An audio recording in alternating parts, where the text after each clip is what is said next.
13장 31절, 누가복음 13장 31절부터 35절까지, 31절부터 35절까지, 마지막 절까지 같이 한 목소리로 봉독하겠습니다.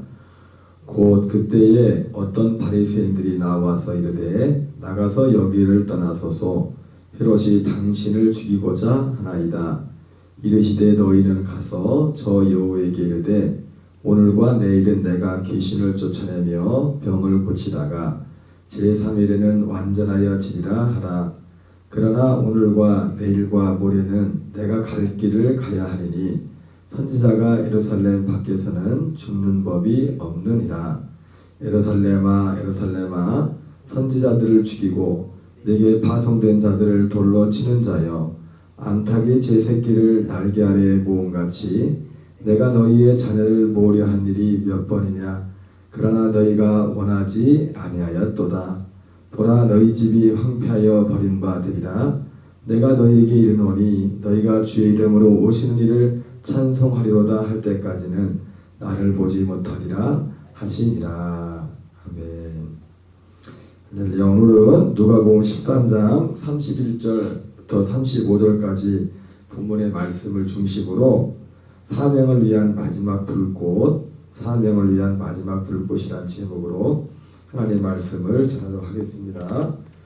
오늘 본문의 말씀은 예수님께서 이제 예루살렘으로 향하여 가고 계신데 어떤 바리새인이 와서 예수님께 말씀하죠. 나가서 여기를 떠나소서, 헤롯이 당신을 죽이고자 하나이다.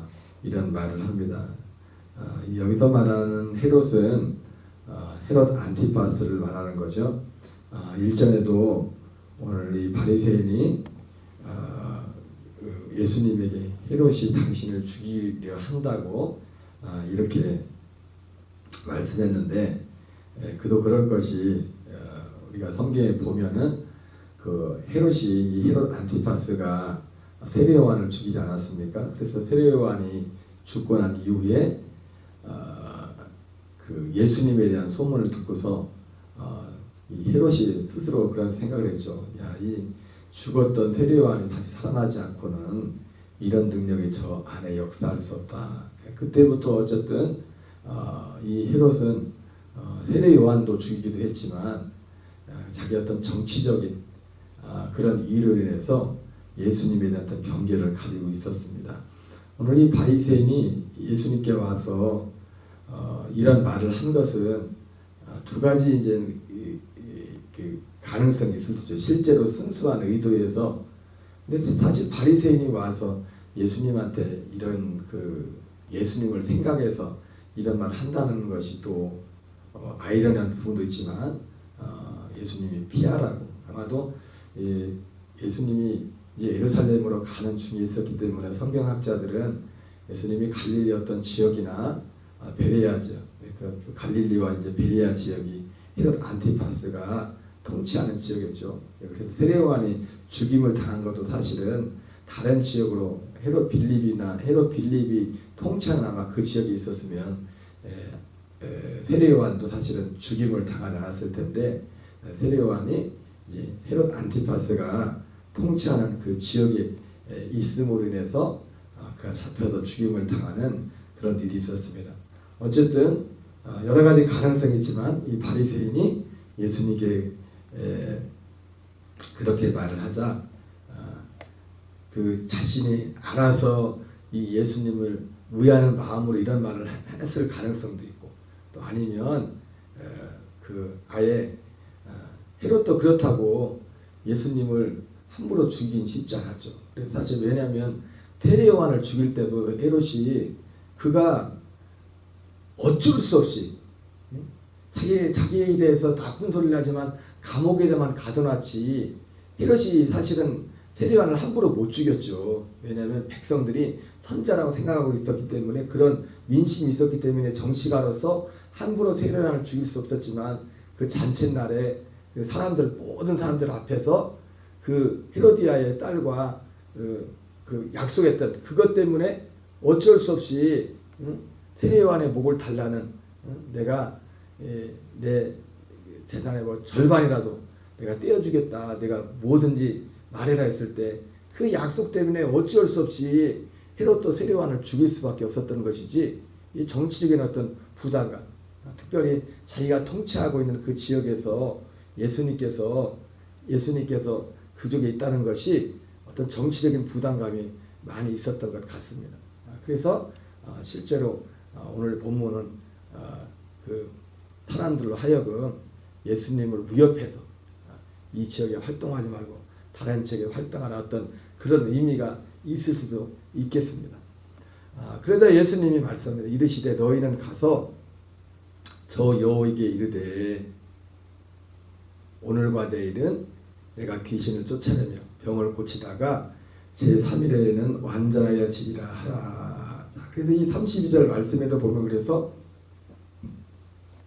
예수님이 이 답변을 보면은, 이 예수님이 이 바리새인에게 한 답변을 보면 방금 말씀했던 두 가지 가능성 중에 오히려 두 번째 이 가능성이 높은 것을 알겠죠. 대뜸 하는 말이, 정상적으로 말하면 이 사람이 개인적으로 예수님을 생각해서 그런 말을 했다면은 또 말이 다르게 나왔을 텐데, 이 32절을 보면 아마도 그 헤롯이 바리새인에게 사주를 해서 이 정치적인 부담감으로 인해서 예수님을 죽일 수는 없고, 그래서 다른 곳으로, 이제 다른 지역으로 가라고 말씀한 것 같고, 그래서 예수님도 그 사람들한테 헤롯에게 가라고, 가서 너희는 가서 저 여우에게, 여우는 헤롯을 말하는 거죠, 가서 이렇게 전달하라고 예수님이 말씀하시는 걸 볼 때 두 번째 그런 가능성을 배제할 수가 없습니다. 그러면서 오늘과 내일은 내가 귀신을 쫓아내며 병을 고치다가 제3일에는 완전해지리라. 그러면서 그러나 오늘과 내일과 모레는 내가 갈 길을 가야 하리니 선지자가 예루살렘 밖에서는 죽는 법이 온답니다. 이 본문을 보면은 우리가 그 유명한 그 리빙스턴의 그런 그 말이 생각나는 것 같습니다. 그가 아프리카에 선교를 하면서 우리 전해 내려오는 애와의 그 이야기 보면은, 그가 아프리카에서 수없이 이 맹수들과 맞닥뜨려서 많은 죽음의 위기를 겪었을 때 했던 유명한 말이 있지 않습니까? 사명자는 사명을 다하기까지는 죽지 않는다. 헤롯이 그렇게 위협하지만 예수님이 그 사람들을 보내면서 내가 이런 일을 하고 내일과 모레는 내가 갈 길을 가야 하리니 선지자가 예루살렘 밖에서는 죽는 법이 없느니라. 여러분, 우리에게도 우리 이 땅을 사는 삶에 분명한 목적과 분명한 이러한 사명의식이 있어야 될 줄 믿습니다. 그러나 우리 한 사람 한 사람, 그런데 우리가 한 걸음 더 나가서 우리가 사명이라고 할 때, 사명은 우리는 어떤 목사가 되고 장로가 되고 권사가 되고 집사가 되고, 물론 그 하나의 사명이죠. 중요한 사명입니다. 직분이라는 것 자체가. 그런데 우리의 또한 목사됨도 장로됨도 권사됨도 집사됨도 그 어떤 교회에서 어떤 직분, 그 직분이 사명이 전에, 그 직분 이전에 더 중요한 사명이 있죠. 그것은 뭡니까? 복음의 부르심이라는 사명이에요. 사명. 그게 진짜 사명입니다. 목사가 된 이유도, 장로가 되고 권사가 되고 집사가 된 이유도 진짜 사명 중에 사명인 하나님의 부르심. 여러분, 하나님의 부르심은 모든 사람들 향한 하나님의 부르심은 오직 하나입니다. 하나. 그 부르심이 뭡니까? 로마서 8장 29절 30절입니다. 미리 아신 자들을 미리 정하시고, 무엇을 위해서 정하셨습니까? 그 아들의 형상을 본받게 하여 미리 정하셨으니 이는 그로 많은 형제들 중에 맏아들이 되게 하십니다. 미리 정하신 자들을 부르시고, 부르신 그들을 의롭다 하시고, 의롭다 하신 자들을 영화롭게 하시고, 영화롭게 그 자들을 이제 어떻게 합니까? 영광에서 영광으로, 영광에서 구원에 이르러 자라게 하는, 이것이 모든 사람들을 향한 진짜 사명 중에 사명은 뭐냐면 이 한 사명밖에 없어요. 목사를 세우고, 목사라는 표면적인 이 사명이, 장로라는 사명이, 권사라는 사명이, 집사라는 사명이 너무나 중요한 이유는 뭐냐면 이 사명 때문에. 만약에 이 사명을 모른다면 우리가 가지고 있는 어떤 외적인 이 직분은 어떻게 보면 껍데기에 불과한 것입니다. 그래서 예수님이 마태복음 23장에 바리새인들을 그렇게 책망한 이유가 뭡니까? 그들이 겉으로 볼 때는 사명자죠. 그렇잖아요. 겉으로 볼 때 그때 최고 당대 종교 지도자들이고 사명자잖아요. 그러나 그들에게 있을 진짜 그 겉껍데기는 있었지만은 속에 그 중심 예수 그리스도를 통한 이 복음을 받아들이지 않는 진짜 하나님의 부르심에서 이 약속된 것을 받는 것에 대한 결국은 하나님의 부르심은 약속된 것을 받는 거잖아요. 약속된 것을. 그게 없다고.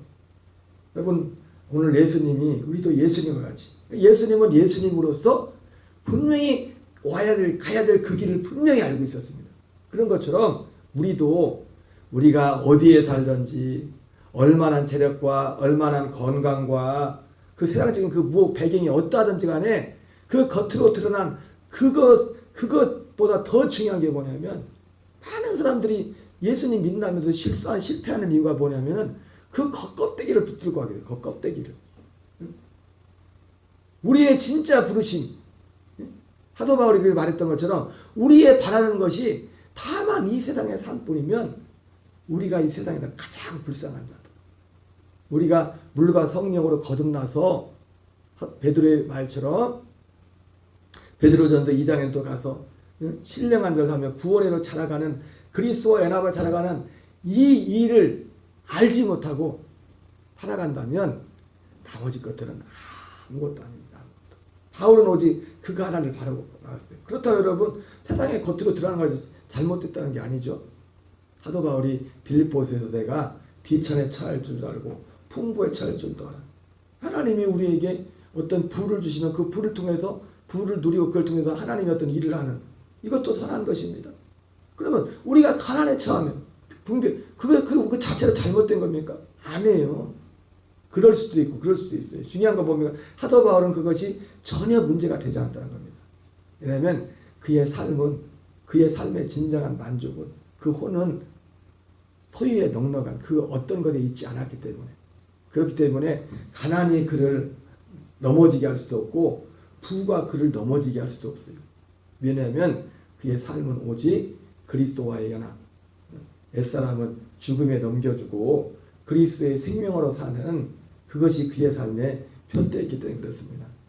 여러분 오늘 예수님이 가신 이 길을 보면서 우리도 리빙스턴은 사명을 다하기까지는 사명자는 죽지 않는다 그런 말입니다. 예수님이 오늘 가야 될 그 길은 또 죽음조차도 아무 곳에나 죽지 않는다. 그 사명의 자리에서 마지막 예수님도 죽음을 이 땅의 육신의 생명의 삶을 바쳤던 것처럼 우리의 호흡이 마치는 그날까지 우리는 오직 하나의 표대 하나의 한 사명 이 사명을 이루며 사는 저와 여러분 되기를 바랍니다. 예수님은 여기서 그런데 자기 자신의 말씀을 하지 않고 이스라엘에 대한 말씀을 안타까운 말씀을 하시면서 오늘 말씀을 마치죠. 34절 35절 읽겠습니다. 시작. 예루살렘아 예루살렘아 선지자들을 죽이고 내게 파송된 자들을 돌로 치는 자여 암탉이 제 새끼를 날개 아래 모음같이 내가 너희의 자녀를 모으려 한 일이 몇 번이냐. 그러나 너희가 원하지 아니하였도다. 보라 너희 집이 황폐하여 버림바 되리라. 내가 너희에게 이르노니 너희가 주의 이름으로 오시는 이를 찬송하리로다 할 때까지는 나를 보지 못하리라 하시니라.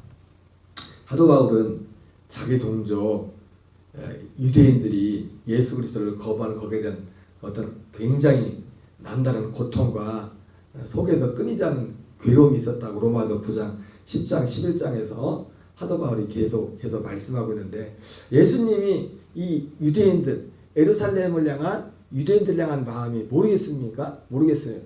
그 예수님도 혈통으로는 유대인으로 왔기 때문에 사도 바울과 똑같은 그 정도의 어떤 안타까움이었는지 모르겠지만은 예수님 자신도 또 이 땅에 왔을 때 나는 이스라엘 외에는 잃어버린 양이로 보내지 아니했다 했던 것처럼 예수님이 이 땅에 오신 구원의 1차 목적은 먼저 약속을 가지고 있었던 유대인들이지 않았습니까?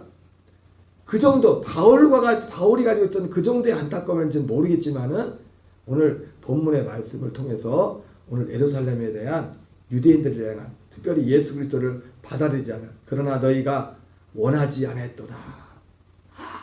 우리 주님이 그럴지라도 여러분, 구원은 하나님이 계획하신 구원은, 이 하나님이 계획하신 구원, 그 구원은 원하는 자에게 하나님 주시, 원하는 자에게 아무에게나 이 구원을 주지 않습니다. 특별히 그러나 너희가 원하지 않았도다 했을 때 우리가 놓치지 말아야 될 건 뭡니까? 유대인들이 요한복음 5장에서 예수님이 그러잖아요. 너희들이 성경에 영생을 주는 줄 알고 성경을 상고하거니와 그 성경이 곧 내게 대하여 말씀하는 거다. 그러나 너희가 내게 오기를 원하지 않았다. 그게 뭐라 합니까? 다른 예수를 기다렸죠. 다른 예수. 내가 아버지의 이름으로 왔음에 너희가 나를 영접하지 않았으나 다른 사람이 자기 이름으로 오면 영접하리라. 그러면서 오늘 그 문맥과 같이 봐야 돼요. 예수님. 예루살렘을 향해서 주님이 그렇게 안타까움을 가지고 마치 암탉의 제 새끼를 날개 아래 모음같이 내가 너희 자녀를 모으려고 한 일이 몇 번이나. 그러나 너희가 원하지 않았다. 결국 예수님이 전하는, 예수님 자신과 예수님이 전하시는 그 복음을 받아들이지 않은 겁니다. 거부했던 거예요. 거부. 여러분, 하나님은 모든 사람에게 기회를 주십니다. 모든 사람에게. 그러나 너희가 원하지 않았도다. 그러면서 그런데 이 복음을, 유대인들이 이 복음을 저버린 그 대가가 얼마나 큰지 35절에서 말씀합니다. 보라, 너희 집이 황폐하여 버림받으리라. 내가 너희에게 이르노니 너희가 주의 이름으로 오신 이를 찬송하리라 할 때까지는 나를 보지 못하리라 하시니라. 그래서 이 말씀의 표현은 이 예루살렘이 황폐해진댔죠. 그 황폐는 실제로 물리적으로 AD 70년에 로마의 디도 장군이 와서 예루살렘 성을 함락하고 성전을 부서뜨려 버리는, 돌 위에 돌 하나도 남지 않도록 부서뜨리는 그런 결말을 나타났지만, 진짜 황폐는 뭡니까? 겉에 어떤 문화적인 환경적인 게 아니잖아요. 그죠? 지금도 유대인들이 이스라엘이 그 2000년 동안, 실제로 2000년 동안 그런 황폐함도 맞지만은 진짜 그들에게 황폐함은 뭡니까? 유대인들에게 구원의 문들이 갇혔다는 표현은 그렇겠지만은 사도 바울의 유대인과 같은 동족인 바울이 말했던 것처럼 마치 유대인들이 버림받은 것 같아요. 이방인의 충만한 수가 차기까지. 여기서 말씀하는, 그러니까 주의 이름으로 오시는 이를 찬송하리로다 할 때까지는 나를 보지 못하리라. 이 말씀 뭡니까? 로마서 11장의 사도 바울의 표현처럼 이방인의 충만한 수가 차기까지 유대인들이 마음이 강팍해져서, 그러니까 어떤 면으로 말하면 유대인들에게는 이 구원의 문이, 물론 그렇게 표현하는 것이 정확한 표현은 아니지만은 어떤 면에서 보면 마치 이방인의 충만한 수가 차기까지, 마치 어느 시대까지는 이방인들에게 구원의 문이 약 생명을 얻는 회개, 구원하는 문이 길이 없었잖아요. 예수님의 십자가 이후로 그때부터 이방인에게 이 복음이 전해지기 시작했잖아요. 마치 그런 것들은 전세가 역된 그런 모습처럼 이 예수 그리스도의 복음을 거절한 이 대가가 얼마나 컸던지, 주의 이름으로 오시는 이를 찬송하리라 할 때까지는 나를 보지 못하리라. 예수님이 이게 진짜 복음을 거부한 자들의, 그들에게 임할 하나님의 가장 큰, 물론 하나님은 유대인들을 버리지 않았죠. 사도 바울이 말한 것처럼. 그러나 실제로 2000년 역사 가운데 유대인들의 그 삶을 족적을 찾아볼 때, 유대인들이 그렇게 많은 약속을 먼저 받던 유대인들이 예수님을 받아들이지 않았습니다. 그래서 사도 바울은 단호하게 뭐라고 말합니까? 로마 10장에서 그런 유대인들을 향해서 구원을 받지 못한다고 말하고 있다고. 자기 동족이지만 구원을 받지 못한다. 예수님이 오늘 말씀을 정리합니다. 예수님이 자기를 파는 가룟 유다를 보면서 그런 말씀을 하죠. 자기는, 인자는 자기에 대하여 기록된 대로 가거니와. 여러분, 우리는 진짜 큰 복은 뭡니까? 우리에게 기록된 대로 가는 겁니다. 우리 모든 사람은 하나님이 우리에게 기록된 대로 우리는 그 길을 가야 됩니다. 우리를 향하여 기록한 그 창세전부터 이미 우리의 삶을 이렇게 살아야 된다고 기록해 놓은 게 있다고요. 예수님은 예수님대로 예수님이 가야 될 이 땅에 가야 될 그 길을 예수님은 갖고 기록된 대로 예수님은 우리 모든 사람을 향하여 하나님이 기록한 기록된 길이 있단 말이에요. 로마서 8장 29절 30절 그것이 우리가 가야 될 길이라고요. 나는 그 길을 가거니와 예수님이 가르미라에서 뭐라 합니까? 나를 파는 자는 인자를 파는 자에게는 화가 있으리라. 차라리 그 사람은 나지 않았으면 좋을 뻔했다. 복음을 거부하는 자, 이 그리스도의 복음을 거부하는 자.